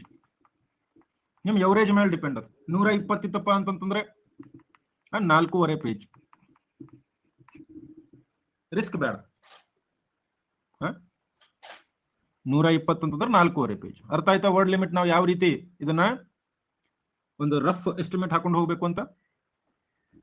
ಯಾಕಂದ್ರೆ ಒಬ್ಬೊಬ್ರು ಅಕ್ಷರ ಚಿಕ್ಕದಾಗ್ತವೆ, ಒಬ್ಬೊಬ್ರು ದೊಡ್ಡದಾಗ್ತವೆ. ಸೊ ನೀವು ಎಷ್ಟು ದಪ್ಪ ಎಷ್ಟು ದೊಡ್ಡದು ಬರೀತೀರಿ, ಎಷ್ಟು ಚಿಕ್ಕದು ಬರೀತೀರ ನಿಮಗೆ ಗೊತ್ತಿರಬೇಕು. ನನಗೆ ಹೆಂಗ್ ಗೊತ್ತಿರುತ್ತೆ, ನಂದು ನಾನು ಹೇಳೋದೇ ಇಲ್ಲಿ. Sir pages front and black slide count ಆಗುತ್ತಾ? ಫ್ರಂಟ್ ಟು ಬ್ಯಾಂಕ್ ಒಂದು ಸೈಡಿಗೆ 1 ಪೇಜ್ ಅಂತ ಕೌಂಟ್ ಮಾಡ್ಬೇಕು ನೀವು. ಎವರೇಜ್ ಹೆಂಗ್ ತೆಗಿತೀರಿ ಅದ್ರ ಮೇಲೆ ಡಿಪೆಂಡ್. ಅಲ್ಲಿ ಎಷ್ಟು ಪೇಜ್ ಕೊಟ್ಟಿರ್ತಾರೆ? PSI ಪೇಪರ್ ಯಾರು ಬರ್ದಿದ್ದೀರಿ? PSI ಪೇಪರ್ ಯಾರು ಬರ್ದಿದ್ದೀರಿ? ಎಷ್ಟು ಪೇಜ್ ಕೊಟ್ಟಿರ್ತಾರೆ ಅಲ್ಲಿ? 8 ಪೇಜ್ ಕೊಟ್ಟಿರ್ತಾರಲ್ಲ, 10 ಪೇಜ್ ಕೊಟ್ಟಿರ್ತಾರೆ. ಸೊ ಅದಕ್ಕೆ ಅವ್ರು 10 ಪೇಜ್ ಬರ್ದಾರ ಅಂತ 10 ಪೇಜ್ ಬರೀಬಾರ್ದು ನೀವು ನಿಮ್ಮ ಲೆಕ್ಕ ನೋಡ್ಕೊಂಡು ಎಷ್ಟು ಪೇಜ್ ಆಗಬೇಕು. ಆಮೇಲೆ ಹ್ಯಾಂಡ್ ರೈಟಿಂಗ್ ಸರ್ ನಾನು ನೀಟ್ ಆಗೋದಿಲ್ಲ ಅಂತ ಸ್ವಲ್ಪ ಜನ ಇರ್ತಾರೆ. ಇಲ್ಲಿ ನೋಡ್ರಿ ನನ್ನ ಹ್ಯಾಂಡ್ ರೈಟಿಂಗ್ ನೋಡ್ರಿ, ನನ್ನ ಹ್ಯಾಂಡ್ ರೈಟಿಂಗ್ ಹೆಂಗ ಅನಿಸ್ತದೆ ನಿಮಗೆ? ನನ್ನ ಹ್ಯಾಂಡ್ ರೈಟಿಂಗ್ ಯಾವ ರೀತಿ ಅನಿಸ್ತದೆ ನಿಮಗೆ? ಹೌದಾ? ನನ್ನ ಹ್ಯಾಂಡ್ ರೈಟಿಂಗ್ ಆಕ್ಚುಲಿ ಬ್ಯೂಟಿಫುಲ್ ಇಲ್ಲ. ನೀವೇನಾದ್ರೂ ನಾನು ನಿಮ್ಗೆ ಜೂಮ್ ಮಾಡಿ ತೋರಿಸ್ತೀನಿ. ಇಲ್ಲಿ ನೋಡ್ರಿ, ಎಲ್ಲೂ ನಾನು ಒತ್ತು ಕೊಡೋದಿಲ್ಲ. ಬದ ಒತ್ತು ಇಲ್ಲಿ ಎಲ್ಲೋ ಕೊಟ್ಟಿರ್ತೀನಿ. ಡ ನೋಡ್ರಿ ಹೆಂಗ್ ಬರ್ದಿದ್ದೀನಿ. ಓಕೆ, ಹಲವಾರು ಸಮಸ್ಯೆಗಳಿವೆ. ಇವನ್ನ ಜೂಮ್ ಮಾಡಿ ನೋಡಿದ್ರೆ ಹಲವಾರು ಸಮಸ್ಯೆಗಳಿವೆ. ಓಕೆ, ಕಾಣಿಸ್ತಿದ್ಯಾ? ಅಭಿವೃದ್ಧಿ ಆದ್ರೂ ಕೂಡ ನಿಮಗೆ ನನ್ನ ಹ್ಯಾಂಡ್ ರೈಟಿಂಗ್ ಒಟ್ಟಾರೆಯಾಗಿ ನೀಟ್ ಅನ್ನಿಸ್ತಾ ಇದೆ. ನಿಮಗ್ ಪ್ರಾಬ್ಲಮ್ ಅಲ್ಲಪ್ಪ, ನೀವು ಹ್ಯಾಂಡ್ ರೈಟಿಂಗ್ ಹೆಂಗೆ ಏನ್ ಮಾಡ್ಬೇಕು ಅನ್ನೋದು ಹೇಳ್ತಾ ಇದ್ದೀನಿ, ನಿಮಗೆ ಹೇಳ್ತಾ ಇದ್ದೀನಿ, ಕೇಳ್ರಷ್ಟೇ. ಯಾವುದೇ ಸ್ಲೈಡ್ ಅನ್ನ ನೋಡಿದ್ರೆ ನೀವು ಜೂಮ್ ಮಾಡಿದ್ರೆ ಸಾಕಷ್ಟು ಸಮಸ್ಯೆಗಳು ಸಿಗುತ್ತವೆ. ಓಕೆ, ಬಟ್ ಒಟ್ಟಾರೆಯಾಗಿ ನೋಡಿದ್ರೆ ನೀಟಾಗಿ ಕಾಣುತ್ತೆ. ಅದಕ್ಕೆ ಬಹಳ ಇಂಪಾರ್ಟೆಂಟ್, ಅಕ್ಷರಗಳನ್ನ ಸಾಧ್ಯವಾದಷ್ಟು ಬಿಡಿಸಿ ಬರೀರಿ. ಒಂದು, ಅಕ್ಷರಗಳ ಮಧ್ಯೆ ಸಮನಾದ ಗ್ಯಾಪ್ ಇರಲಿ. ನೋಡ್ರಿ, ನಾನು ತುಂಬಾ ಹೆಚ್ಚು ಕಡಿಮೆ ಮಾಡೋದಿಲ್ಲ, ನೀಟಾಗಿ ಒಂದೇ ರೀತಿಯಾಗಿರ್ತಕ್ಕಂಥ ಗ್ಯಾಪ್ ಗಳನ್ನ ಕೊಡೋ ಪ್ರಯತ್ನವನ್ನ ಮಾಡ್ತೀನಿ. ಮೂರನೇದು, ಒಂದೇ ಲೈನ್ ಅಲ್ಲಿ ಬರೆಯೋ ಪ್ರಯತ್ನ ಮಾಡ್ರಿ. ಬಿಡಿಸಿ ಬಿಡಿಸಿ ಗ್ಯಾಪ್ ಕರೆಕ್ಟ್ ಕೊಟ್ಟು ಸ್ಟ್ರೇಟ್ ಲೈನ್ ಅಲ್ಲಿ ಬರೆಯೋಕೆ ಬರೆದ್ರೆ ನೀವು ಹ್ಯಾಂಡ್ ರೈಟಿಂಗ್ ಎಟ್ಟೇ ಕೆಟ್ಟದಾಗಿರ್ಲಿ ಸ್ವಲ್ಪ ನೀಟಾಗಿ ಕಾಣಿಸ್ಬೇಕಷ್ಟೆ. ಸ್ವಲ್ಪ ನೀಟಾಗಿ ಕಾಣಿಸ್ಬೇಕು, ಅದು ಇಂಪಾರ್ಟೆಂಟ್. ಅರ್ಥ ಆಗ್ತಿದೆಯಾ ಇಲ್ಲಿ? ಅದಕ್ಕೆ ಇವತ್ತಿನಿಂದನೇ ನೀವು ಏನ್ ಮಾಡಬೇಕು, ಬ್ಲಾಂಕ್ ಪೇಜ್ ಅಲ್ಲಿ ಬರೆಯೋ ಪ್ರಾಕ್ಟೀಸ್ ಮಾಡ್ಬೇಕು. ಇಲ್ಲಿ ಶನೋರ್ ಅವರು ಕಳಿಸಿದಾರೆ, ಇಲ್ಲಿ ತಮ್ಮ ಡೌಟ್ ಅನ್ನು ಕಳಿಸಿದಾರೆ. ಇಲ್ಲಿ ನೋಡ್ರಿ, ಹಿಂಗ್ ಬೇಡ, ಹಿಂಗ್ ಯಾಕೆ ಬರೀತೀರಿ? ವೈಟ್ ಪೇಪರ್ ಅಲ್ಲೇ ಬರೀಲಿಲ್ಲ. ವೈಟ್ ಪೇಪರ್ ಇರುತ್ತಲ್ವಾ ಅಲ್ಲಿ, ನಿಮ್ಗೆ ವೈಟ್ ಪೇಪರ್ ತಗೊಂಡು ಪ್ರಾಕ್ಟೀಸ್ ಮಾಡಕ್ಕೆ ಏನ್ ಸಮಸ್ಯೆ? ಪ್ರಾಕ್ಟೀಸೇ ವೈಟ್ ಪೇಪರ್ ಅಲ್ಲಿ ಮಾಡಿದ್ರೆ ಲೈನ್ ಅಲ್ಲಿ ಬರೆಯುವಂತ ಒಂದು ಸಾಮರ್ಥ್ಯ ಬರ್ತದ ನಿಮಗೆ? ಬರ್ತಾ ಇಲ್ವಾ? ಇಲ್ಲಿ ಇವ್ರು ಕಳಿಸಿದ್ದಾರೆ, ಯಾರು? ಸಂಜು. ಸಂಜು ನೋಡ್ರಿ ಎಷ್ಟು ಸ್ಪೇಸ್ ಕೊಟ್ಟು ನೀಟಾಗಿ ಬರೆದಿದ್ದಾರೆ. ಈ ರೀತಿ ಬರೀರಿ, ಇಲ್ಲಿ ಬರ್ದಿದಾರಲ್ಲ ಈ ರೀತಿ ಬರೀರಿ. ಇಲ್ಲ ಜೆರಾಕ್ಸ್ ಅಂಗಡಿಗಳಲ್ಲಿ ಸಿಗ್ತಾವು ಟೆಸ್ಟ್ ಸೀರೀಸ್ ಪೇಪರ್, ಅದ್ರೊಳಗೆ ಬರೀರಿ. ಅರ್ಥ ಆಗ್ತಿದ್ಯಾ? ಇಲ್ಲಿ ಇವ್ರು ಬರೆದಿದ್ದಾರೆ ನೋಡ್ರಿ, ಯಾರು?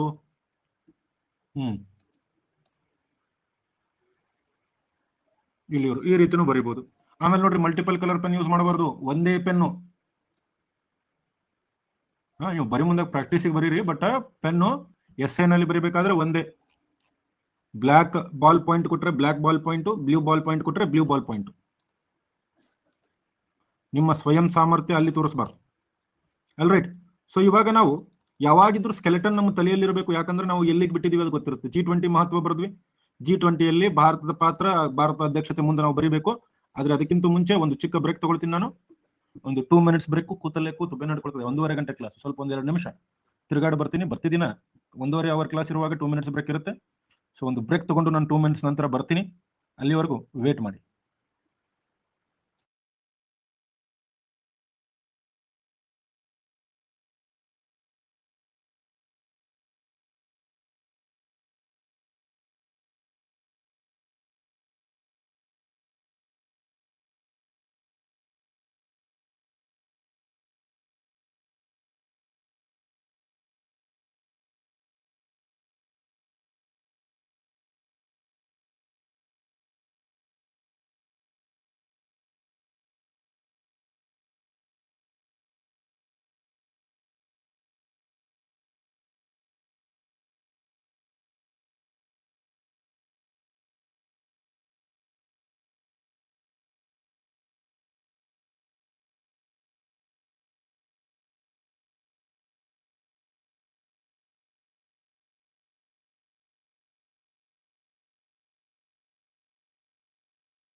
ಓಕೆ, ನೆಕ್ಸ್ಟ್ ಮಹತ್ವದಲ್ಲಿ ಬೇಕಾದ್ರೆ ಇನ್ನೊಂದು ಸ್ವಲ್ಪ ಬರೀಬಹುದು. G20 ಅನೇಕ ವಿಶಾಲ ಜಾಗತಿಕ ಸಮಸ್ಯೆಗಳೊಂದಿಗೆ ವ್ಯವಹರಿಸುತ್ತದೆ.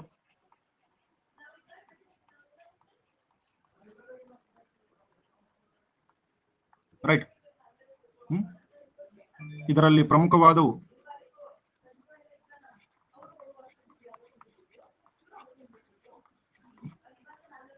ಯಾವ್ಯಾವು?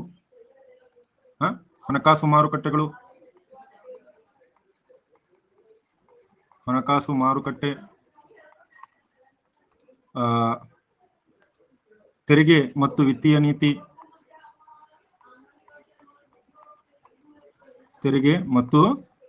ನೀತಿ, ವ್ಯಾಪಾರ, ಕೃಷಿ,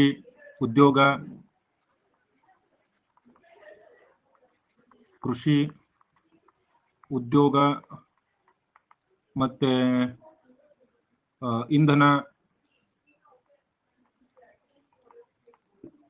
ಭ್ರಷ್ಟಾಚಾರ ವಿರುದ್ಧ ಹೋರಾಟ ಅಥವಾ ಭ್ರಷ್ಟಾಚಾರದ ವಿರೋಧ, ಕಾರ್ಯಸ್ಥಳಗಳಲ್ಲಿ ಮಹಿಳೆಯರ ಉನ್ನತಿ ಮತ್ತೆ ಸುಸ್ಥಿರ ಅಭಿವೃದ್ಧಿ, ಮತ್ತೆ ಯಾವ್ದು ನೆನಪು ಬರ್ತಾ ಇಲ್ವಲ್ಲ, ವಾಯುಗುಣ ಬದಲಾವಣೆ, ಜಾಗತಿಕ ಆರೋಗ್ಯ,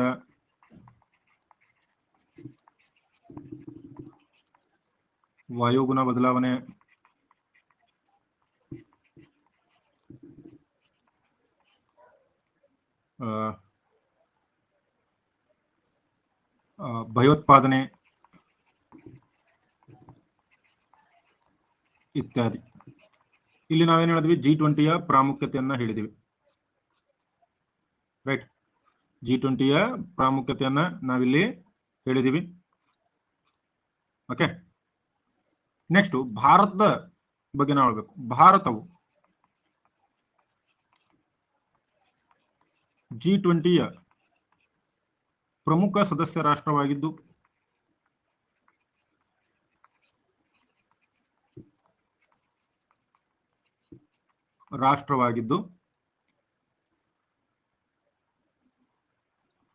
G20ಯಲ್ಲಿ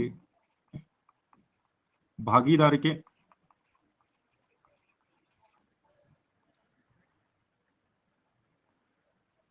ಭಾರತಕ್ಕೆ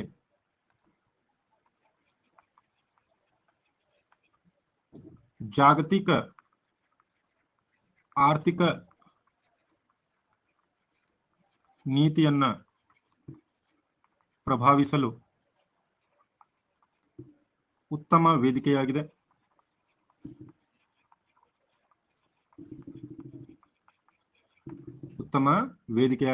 ನೋಡ್ರಿ, ಭಾರತ ಏನೇನ್ ಆಗ್ತಾ ಇದೆ, ಯಾಕಿದು ಬಹಳ ಇಂಪಾರ್ಟೆಂಟು, ಇವೆಲ್ಲವನ್ನ ನಾವಿಲ್ಲಿ ತಿಳಿಸ್ತಾ ಇದ್ದೀವಿ. ಭಾರತಕ್ಕೆ ಯಾವ ರೀತಿಗೊಂದು ಅವಕಾಶ. ರೈಟ್.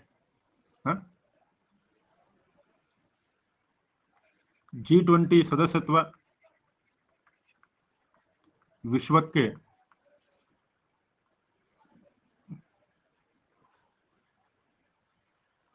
ಭೂತ ಮತ್ತು ವರ್ತಮಾನದಲ್ಲಿ ಭಾರತದ ಕೊಡುಗೆಗಳು ಆಮೇಲೆ ಆದ್ಯತೆಗಳು ಮತ್ತು ಅವಕಾಶಗಳನ್ನ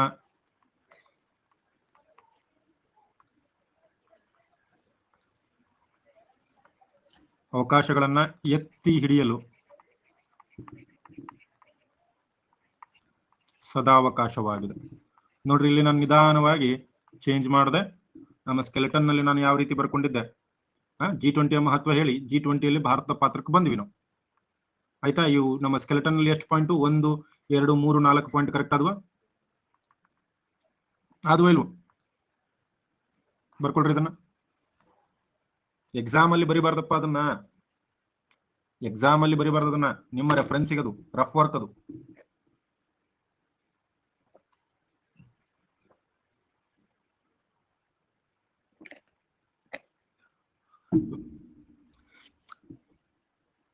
ಬೇಗ ಬರ್ಕೊಳ್ರಿ.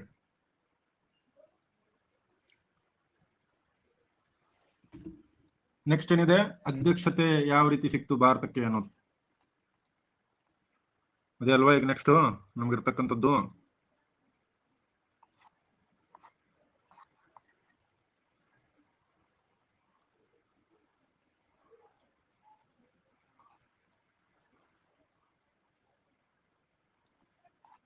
ವಿಡಿಯೋ ಕೋರ್ಸು ಜುಲೈ 18ಕ್ಕೆ. ಪಾಯಿಂಟ್ಸ್ ವೈಸ್ ಬರಿಬೇಡ್ರಿ, ಎಸ್ಸೆ ಇದು. ಪಾಯಿಂಟ್ಸ್ ವೈಸ್ ನಿಮ್ಗೆ ಅವಶ್ಯಕತೆ ಇದ್ದಲ್ಲಿ ಸವಾಲುಗಳು ಅಂತ ನಿಮ್ಗೆ ಪಾಯಿಂಟ್ಸ್ ಬರಿಬಹುದು, ಬಟ್ ಇಡೀ ಎಸ್ಸೆ ಅನ್ನ ಪಾಯಿಂಟ್ಸ್ ವೈಸ್ ಬರೆಯಕ್ಕೆ ಸಾಧ್ಯ ಬೇಡ.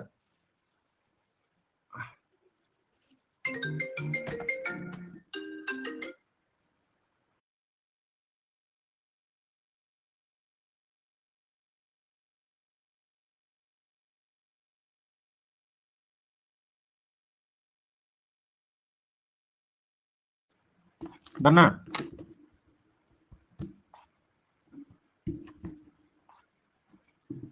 ಓಕೆ, ನೆಕ್ಸ್ಟ್ ಈಗ ಏನು ಭಾರತಕ್ಕೆ ಅಧ್ಯಕ್ಷತೆ ಸಿಕ್ಕಿದ್ದು ಹೇಗೆ, ಇದ್ರ ಬಗ್ಗೆ ಸ್ವಲ್ಪ ವಿಷಯಗಳನ್ನ ನೋಡೋಣ.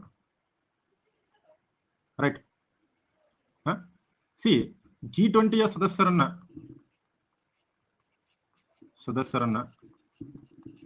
4 ಸದಸ್ಯರ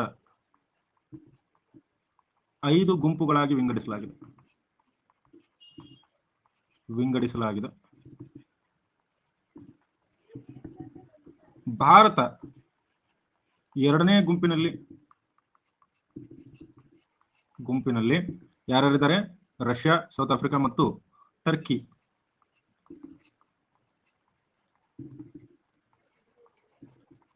ಆಫ್ರಿಕಾ ಮತ್ತು ಟರ್ಕಿ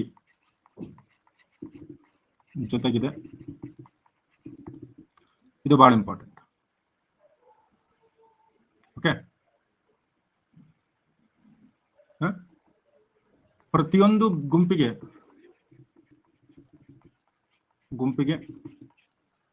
ಸರದಿ ಪ್ರಕಾರ ಅಧ್ಯಕ್ಷತೆ ನೀಡಲಾಗುತ್ತದೆ.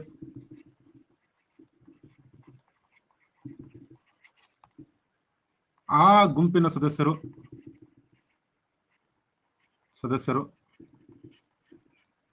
ಅಧ್ಯಕ್ಷ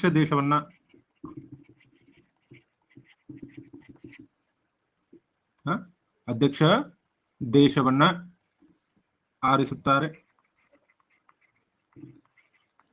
ಈ ಅಧ್ಯಕ್ಷತೆ ವಾರ್ಷಿಕವಾಗಿ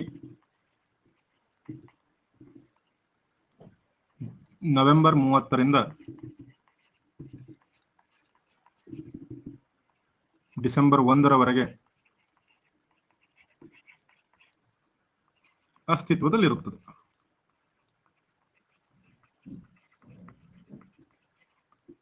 ಅಧ್ಯಕ್ಷ ದೇಶಕ್ಕೆ ಹಿಂದಿನ ಮತ್ತು ಮುಂದಿನ ವರ್ಷದ ಅಧ್ಯಕ್ಷ ದೇಶಗಳು ಸಹಕಾರ ನೀಡುತ್ತವೆ.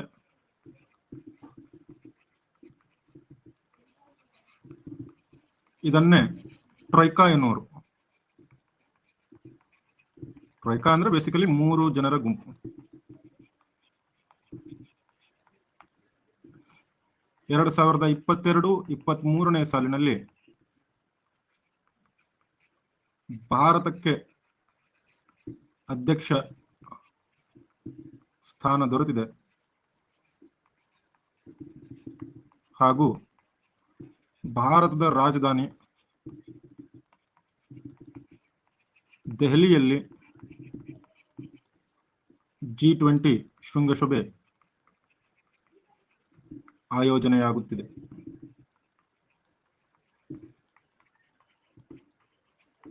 ಇದರ ಧ್ಯೇಯವಾಕ್ಯ ಏನು? ಇದರ ಧ್ಯೇಯವಾಕ್ಯ ನಾನು ಆಲ್ರೆಡಿ ಹೇಳಿದ್ದೀನಿ, one earth, one family, one future. ಒಂದೇ ಭೂಮಿ, ಒಂದೇ ಕುಟುಂಬ, ಒಂದೇ ಭವಿಷ್ಯ. ಈಗ ನೋಡ್ರಿ, ಭಾರತಕ್ಕೆ ಯಾವ ರೀತಿ ಅಧ್ಯಕ್ಷ ಸ್ಥಾನ ಸಿಕ್ತು ಅನ್ನೋದನ್ನ ಹೇಳಿದೀವ ನಾವು.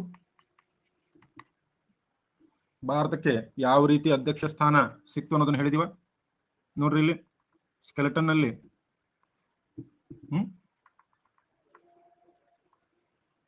ನೋಡ್ರಿ, ಹೆಂಗ ಸ್ಕೆಲೆಟನ್ ಕವರ್ ಮಾಡ್ತಾ ಇದೀವಿ. ಅದೇ ರೀತಿ ನೀವು ನಾನು ಹೇಳಿದಾಗೆ 360 ಡಿಗ್ರಿನೂ ಇಲ್ಲಿ ನೋಡ್ಬೇಕು. ಇತಿಹಾಸ ಹೇಳಿದಿವಿ, ರಚನೆ ಹೇಳಿದಿವಿ, ಆರ್ಥಿಕತೆ ಮತ್ತು ರಾಜಕೀಯದಲ್ಲಿ ಯಾವ ರೀತಿ ಪಾತ್ರ ವಹಿಸ್ತವೆ ಅನ್ನೋದನ್ನ ಹೇಳಿದಿವಿ. ಭಾರತ ಪಾತ್ರ ಹೇಳಿದಿವಿ, G20 ಉಪಯೋಗ ಹೇಳಿದಿವಿ, ಅಂತಾರಾಷ್ಟ್ರೀಯ ವಿದ್ಯಮಾನಗಳಲ್ಲಿ ಯಾವ ರೀತಿ ಭಾರತದ ಅಧ್ಯಕ್ಷತೆ. ನೋಡ್ರಿ, ಇದನ್ನು ಕೂಡ ಕವರ್ ಆಗ್ಬೇಕು, ಎಲ್ಲಾ ಪೋರ್ಷನ್ಸ್ ಕವರ್ ಆಗ್ಬೇಕು. ಅಂದಾಗ್ಲೇನೆ ಒಂದು ಪರ್ಫೆಕ್ಟ್ ಎಸ್ ಅನ್ಸೋದು. ಇಲ್ಲ ಅಂದ್ರೆ ಪರ್ಫೆಕ್ಟ್ ಎಸ್ ಅನ್ಸೋದಿಲ್ಲ.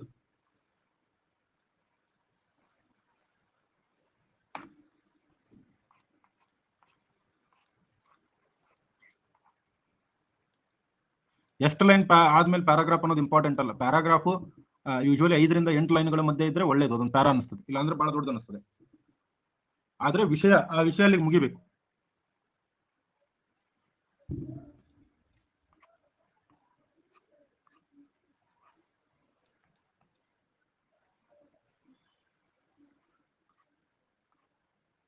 ಓಕೆ,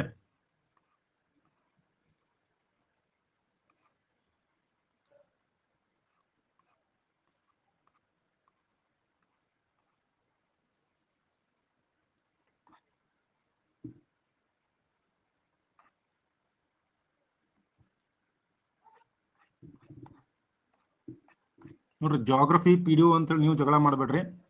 ಅಂತಿಮ ನಿರ್ಧಾರವನ್ನ ಅನ್ಅಕಾಡೆಮಿ ಮಾಡ್ತಿದೆ. ನಾನು 2 ಕೋರ್ಸ್ ಲಾಂಚ್ ಕೊಟ್ಟಿದ್ದೀನಿ.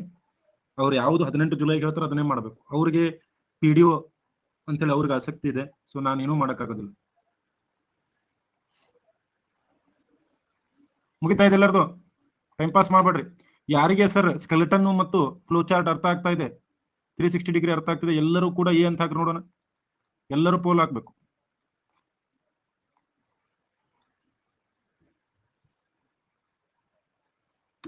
ಎಲ್ಲರೂ ಪೋಲ್ ಹಾಕ್ಬೇಕು ನೋಡೋಣ. ಅಲ್ತಾಫ್, ಸಚಿನ್, ಏನ್ ಅರ್ಥ ಆಗ್ತಿಲ್ಲಪ್ಪ ನಿಮ್ಗೆ? ಎಲ್ಲರೂ ಪೋಲ್ ಹಾಕ್ರಿ. ಅಲ್ತಾಫ್ ಮತ್ತು ಸಚಿನ್ ಜೊತೆ ಮಾತಾಡ್ಬೇಕು.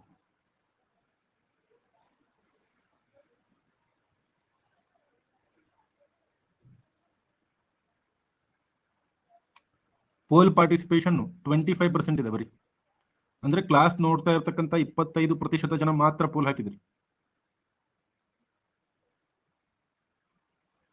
ನಿಮಗೆ ಆಸಕ್ತಿ ಇಲ್ಲ ಕ್ಲಾಸ್ ಅಲ್ಲಿ ಇಂಟರಾಕ್ಟಿವ್ ಆಗಿರಕ್ಕೆ ಅಂತಂದ್ರೆ ನಾನು ಯಾಕೆ ಇಷ್ಟಪಟ್ಟು ಹಾಕ್ಬೇಕು? ನಾಳೆಯಿಂದ ನಾನು ಬರೆದು ಹೇಳೋದಿಲ್ಲ. ನಾನು PDF ತಗೊಂಡ್ಬಂದು ಹೇಳ್ತೀನಿ, ಆಯ್ತಾ?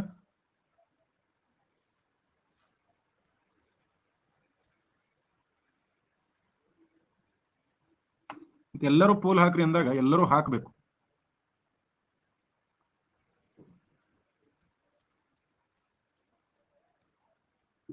ಮತ್ತೆ ಹಿಂಗ ನಿಮ್ಮ ಒಂದು ಇದು ಎಲ್ಲರೂ ಪೋಲ್ ಯೂಸ್ ಮಾಡ್ತಾ ಇಲ್ಲ ಅಂತಂದ್ರೆ ಅಬ್ವಿಯಸ್ಲಿ ನೀವು ಇಂಟರಾಕ್ಟಿವ್ ಆಗಿರ್ಬೇಕು ಅಂತ ನಾನು ಹಲವಾರು ಬಾರಿ ಹೇಳಿದ್ದೀನಿ.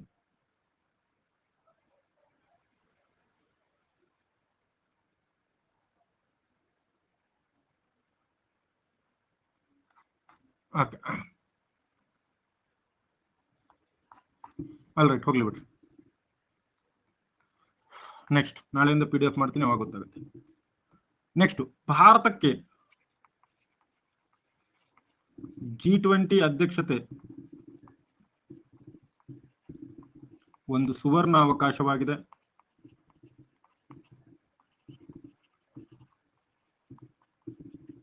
ಭಾರತಕ್ಕೆ G20 ಏನಾಗಿದೆ? ಒಂದು ಸುವರ್ಣ ಅವಕಾಶ ಆಗಿದೆ. ರೈಟ್. ಇದು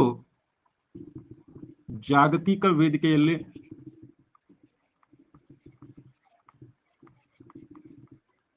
ಭಾರತದ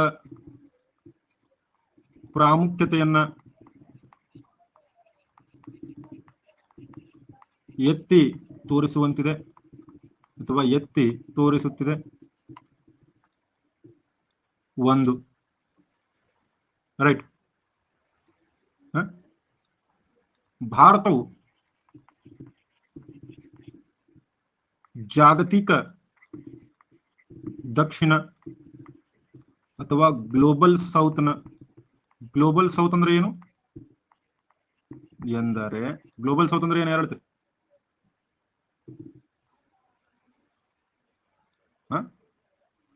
ಅಭಿವೃದ್ಧಿಶೀಲ ಅಥವಾ ಕಡಿಮೆ ಅಭಿವೃದ್ಧಿ ಹೊಂದಿದ ರಾಷ್ಟ್ರಗಳ ಧ್ವನಿಯಾಗಿ ಹೊರಹೊಮ್ಮಲು ಅವಕಾಶವಾಗಿದೆ. ಇದೊಂದು ಸೊ ಅವರೆಲ್ಲರ ಪ್ರತಿನಿಧಿಯಾಗಿ ಭಾರತ ಮುಂದೆ ಬರ್ತಾ ಇದೆ. ಓಕೆ, ಇದು ಉಕ್ರೇನ್ ರಷ್ಯಾ ಯುದ್ಧದ ನಂತರ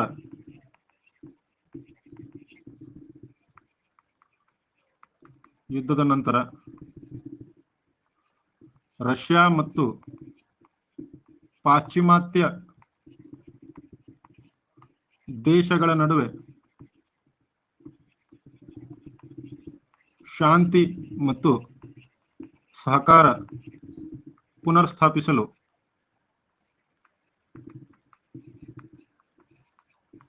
ಭಾರತದ ಮಧ್ಯಸ್ಥಿಕೆಗೆ ಅವಕಾಶವಾಗಿದೆ.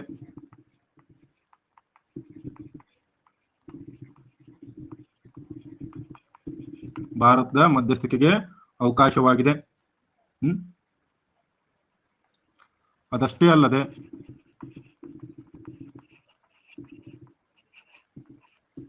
ಏಷ್ಯಾದಲ್ಲಿ ಚೀನಾದ ಮಹತ್ವಾಕಾಂಕ್ಷೆ ಹಾಗೂ ನೀತಿಗಳಿಗೆ ಭಾರತ ಪ್ರತಿಸ್ಪರ್ಧಿ ಎಂದು ಘೋಷಿಸುವ ಅವಕಾಶ ಕೂಡ ಆಗಿದೆ.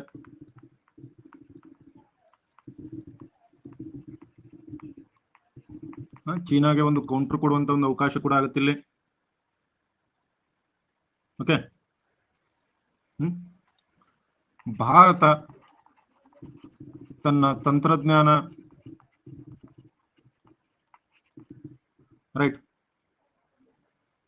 ತನ್ನ ಸಾಮರ್ಥ್ಯಗಳನ್ನ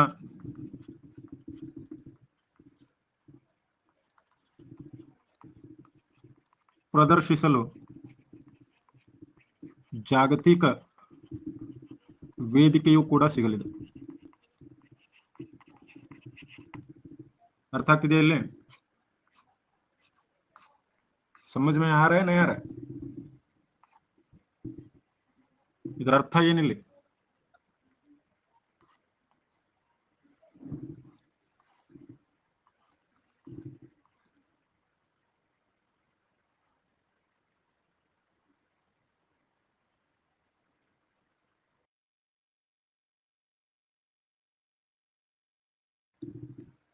ಬರ್ಕೊಂಡ್ರೆ ಎಲ್ಲರೂ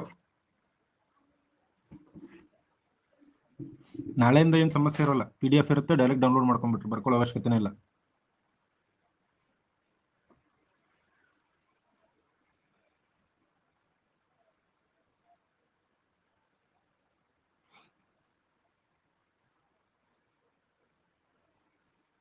ಯಾಕೆ ನಿಮ್ಗೆ ರೆಡಿಮೇಡ್ ನೋಟ್ ಸಿಗುತ್ತಲ್ಲ,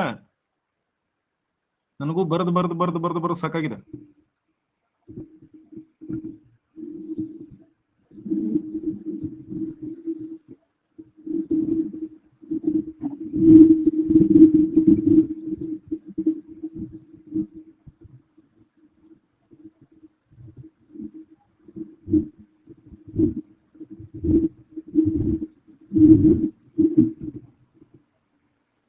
ಓಕೆ, ಅರ್ಥ ಆಗ್ತಿದೆಯಾ ಯಾವ ರೀತಿ ಭಾರತಕ್ಕೆ ಇದೊಂದು ಅನುಕೂಲ ಆಗಿ ಪರಿಣಮಿಸ್ತದೆ ಅನ್ನೋದು?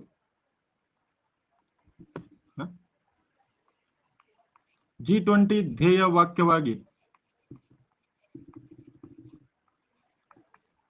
ವಸುದೈವ ಕುಟುಂಬಕಂ ಅಥವಾ one earth one family one future.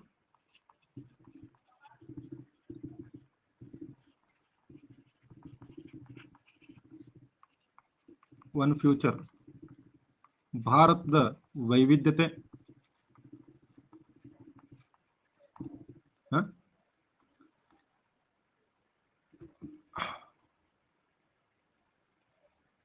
ಪ್ರತಿಯೊಂದು ಜೀವಿಯ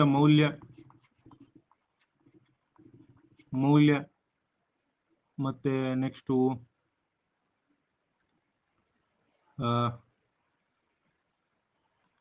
ಭೂಮಿ ಮತ್ತು ವಿಶ್ವದ ಅಂತರ್ ಸಂಬಂಧಗಳು,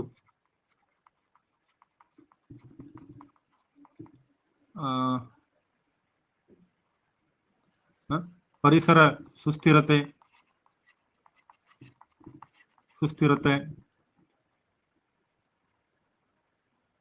ಮತ್ತೆ ಸುಸ್ಥಿರತೆಯನ್ನ ಪ್ರತಿನಿಧಿಸುತ್ತದೆ ಅಂತ ಬರೆದ್ಬಿಟ್ರು. ವಸುದೈವ ಕುಟುಂಬಂ ಎಲ್ಲಿಂದ ತಗೊಂಡಿದ್ದಾರೆ? ಮಹಾ ಉಪನಿಷತ್. ಹೇಳಿದೆ ನಿಮಗೆ ಯಾವ ಉಪನಿಷತ್ತು? ಮಹಾ ಉಪನಿಷತ್ತು. ಅರ್ಥ ಆಗ್ತಿದೆ ಎಲ್ಲರಿಗೂ?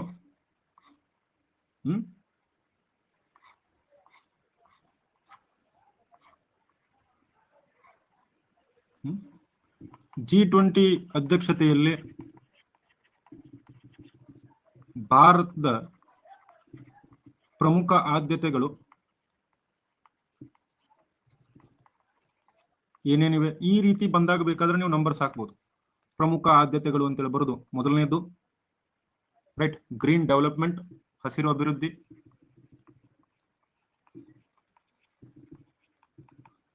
ಗ್ರೀನ್ ಡೆವಲಪ್ಮೆಂಟ್, ಕ್ಲೈಮೇಟ್ ಫೈನಾನ್ಸ್,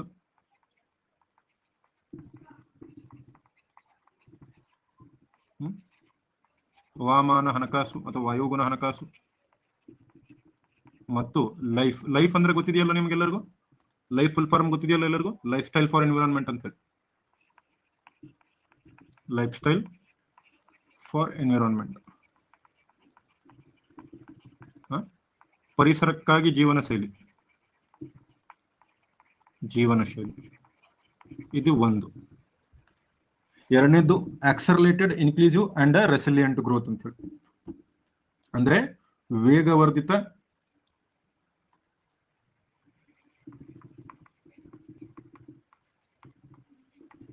ಎಲ್ಲರನ್ನೊಳಗೊಂಡ ಮತ್ತು ಸ್ಥಿತಿಸ್ಥಾಪಕ ಬೆಳವಣಿಗೆ. ಇದು ಎರಡನೇದು ಪ್ರಮುಖವಾಗಿ. ಮೂರನೇದು SDGಗಳಲ್ಲಿ ಪ್ರಗತಿ.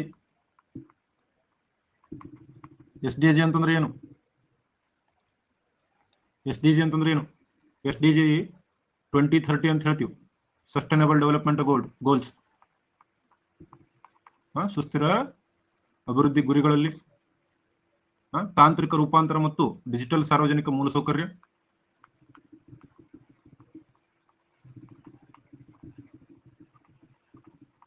ಡಿಜಿಟಲ್ ಸಾರ್ವಜನಿಕ ಮೂಲಸೌಕರ್ಯ ಇವೆಲ್ಲ ನಾನು ಹೇಳ್ತಿರೋದಲ್ಲ, ಗೌರ್ಮೆಂಟ್ ವೆಬ್ಸೈಟ್ ಅಲ್ಲೇ ಕೊಟ್ಟಿರೋದು. 5ನೇದು 21ನೇ ಶತಮಾನದಲ್ಲಿ ಬಹುಪಕ್ಷೀಯ ಸಂಬಂಧಗಳು. 6ನೇದು ಯಾವುದು? ಮಹಿಳಾ ನೇತೃತ್ವದ ಅಭಿವೃದ್ಧಿ.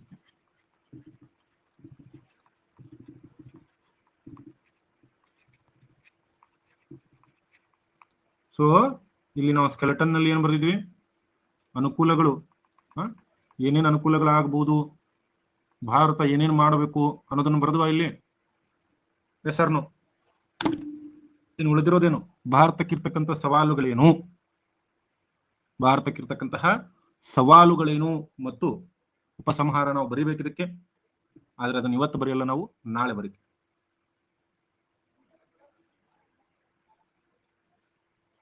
ಇವತ್ತೇ ಮುಗಿಸೋದು ಬೇಡ. ಎಷ್ಟು ಸ್ಲೈಡ್ ಅದು ಇವು? 1 2 3 4 5 6 7 8. ಇನ್ನು 2 ಸ್ಲೈಡ್ ಇದೆ. ಸೊ ನಮ್ದು ವರ್ಡ್ ಲಿಮಿಟ್ ಅದರೊಳಗೆ ಫಿಟ್ ಆಗುತ್ತೆ. 10 PM ಕ್ಲಾಸ್ ಇರುತ್ತೆ. ಸೊ ನೆನಪಲ್ಲಿ ಇಟ್ಕೊಳ್ರಿ, ನಾಳೆ ಸವಾಲುಗಳು ಮತ್ತು ಉಪಸಂಹಾರ ಅಷ್ಟೇ ನಾವು ಮಾಡಬೇಕಾಗಿ. ನಾನು ಬರ್ಸಲ್ಲ, PDF ಹಾಕ್ತಿರಲ್ಲ ಎಲ್ಲರೂ ಪೋಲ್. ಇನ್ಮೇಲಿಂದ ಎಲ್ಲರೂ ಪೋಲ್ ಹಾಕ್ತೀರಾ? ಪ್ರಾಮಿಸ್ ಮಾಡ್ರಿ. ಯಾವಾಗ ಪೋಲ್ ಹಾಕಿ ಕೇಳ್ತೀರಿ ಸರ್ ಇಮಿಡಿಯೇಟ್ ಹಾಕ್ತೀವಿ ಅಂತ ಹೇಳಿ. ಅಂದ್ರೆ ಬರೆಸ್ತೀನಿ.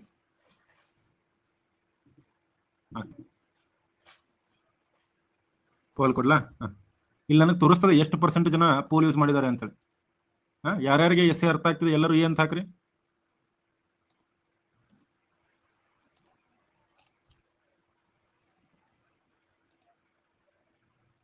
ನೋಡ್ರಿ 100% ಬರೋ ತನಕ ಬರೀ 58% ಪೋಲ್ ಯೂಸ್ ಆಗಿದೆ. 58% ಮಾತ್ರ ಪೋಲ್ ಯೂಸ್ ಆಗಿದೆ. ಇನ್ನೂ ಎಲ್ಲರೂ ಪೋಲ್ ಹಾಕಿಲ್ಲ.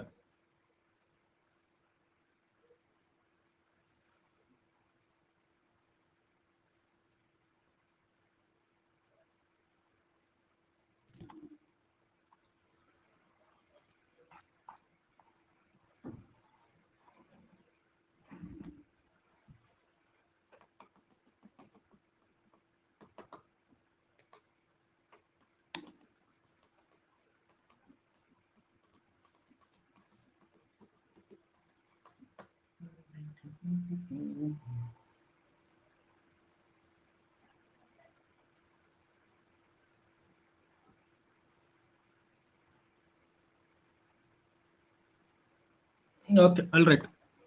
ಹಾಳಾಗಿ ಹೋಗ್ಲಿ. ಮತ್ತೇನಾದ್ರು ಡೌಟ್ ಇದೆಯಾ?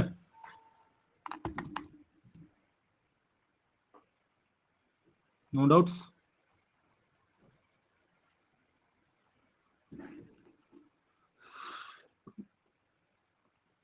ಇಷ್ಟ ಇಲ್ಲ, ಇನ್ನು ಸವಾಲುಗಳು ಉಪಸಂಹಾರ ಬರೆಸ್ಬೇಕು. ರಮೇಶ್ ನಾಳೆ ಬರೆಸ್ತೀನಿ.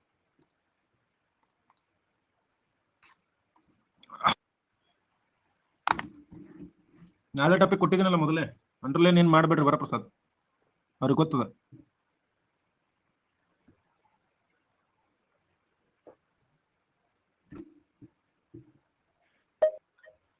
ಹೇಳ್ರಿ ಶಾಣ. ಆರಾಮಿದ್ದೀರಿ ಸರ್? ನಮಸ್ತೆ, ಹೇಳ್ರಿ.